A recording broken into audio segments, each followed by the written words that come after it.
జగన్ వారంలో 2-3 రోజులు మాత్రమే తాడేపల్లిలో ఉంటారు. అది కూడా అన్ని వారాలు కాదు. మధ్యలో పండుగలు, సెలవులు వస్తే ఆ వారం తాడేపల్లికి రారు. బెంగళూరులోని యలహంక ప్యాలెస్లో ఉన్నారు అన్న సమాచారం మాత్రమే తెలుస్తుంది. అక్కడేం చేస్తున్నారు? ఊరికినే ఇంట్లో తిని పడుకుంటారా? లేకపోతే ఇంకెక్కడికైనా వెళుతున్నారా అన్నది ఎవ్వరికీ తెలియదు. కానీ ఆయన కామ్గా ఉండే రాజకీయ నేత కాదు. రాజకీయం అంటే ఆయనకు తెలిసింది వేరు.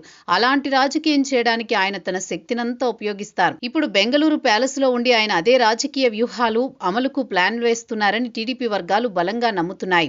బెంగళూరు ప్యాలెస్ లో జగన్ ఓ బ్యాక్ ఆఫీస్ ను నిర్వహిస్తున్నారని, ఏపీ రాజకీయాల్లో పెట్టాల్సిన చిచ్చుల గురించి, కుల మత ప్రాంత విభేదాలు ఎలా రెచ్చగొట్టాలి, ఎక్కడెక్కడ గొడవలు జరిగితే ఇంపాక్ట్ ఉంటుంది, ఓటు బ్యాంక్ ఎలా చీల్చాలి అన్న అంశాలపై మేధోమథనం జరుగుతోందని టీడీపీ వర్గాలకు పక్కా సమాచారం అందింది. ఇప్పటికే ఆ టీం వ్యూహంతోనే కొన్ని రాజకీయ పరిణామాలు జరిగినట్లు తెలుస్తోంది. ముఖ్యంగా తిరుపతిలో మద్యం బాటిళ్ల డ్రామా అనేది యాదృచ్ఛికంగా చేసిన చిల్లర కుట్ర కాదని, దాని వెనుక చాలా పెద్ద ప్లాన్ ఉందని నిఘా వర్గాల స్పష్టమైన సమాచారం అందింది. అయితే జగన్ రెడ్డి ప్రజలకు మంచి చేసి లేదా వారి కోసం పోరాడి రాజకీయాలు చేయడం ద్వారా విజయం సాధించాలన్న ప్రజాస్వామ్య పాలసీ ఎప్పుడూ నమ్మకం పెట్టుకోరు. ఆయన పాలసీ వేరు.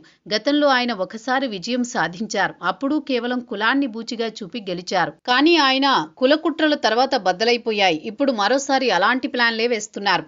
ఈసారి కూడా ఆయన కులాలు, మతాలు, ప్రాంతాలనే హైలైట్ చేయబోతున్నారు.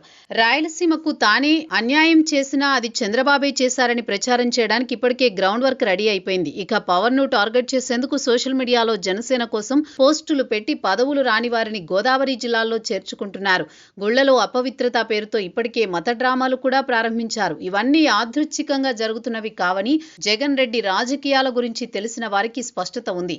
జగన్ 2 రోజుల రాజకీయాలు చేసే వ్యక్తి కాదు. ఆయన మళ్లీ పదవి కోసం ప్రయత్నించే వ్యక్తి. కానీ ఆయన నైజం ప్రజల్ని మెప్పించడం కాదు. అందుకే ఆయన తాడేపల్లిలో ఉండదలుచుకోలేదు. ఏదో 2 రోజులు వచ్చి ప్రెస్ మీట్లు పెట్టి మాట్లాడిపోతే పనైపోతుందనుకుంటున్నారు. ఎన్నికల ముందు పాదయాత్ర చేస్తే చాలు, ప్రజల్లో ఉన్నట్లే అవుతుందని అనుకుంటున్నారు. అయితే తాను చేయాలనుకున్న రాజకీయ కుట్రలు తాడేపల్లిలో చేస్తే ఏదో విధంగా బయటకు వస్తుంది. అందుకే ఆయన బెంగళూరు ప్యాలెస్ ను ఎంచుకున్నారు. అక్కడే అసలు కుట్రలు జరుగుతున్నాయి.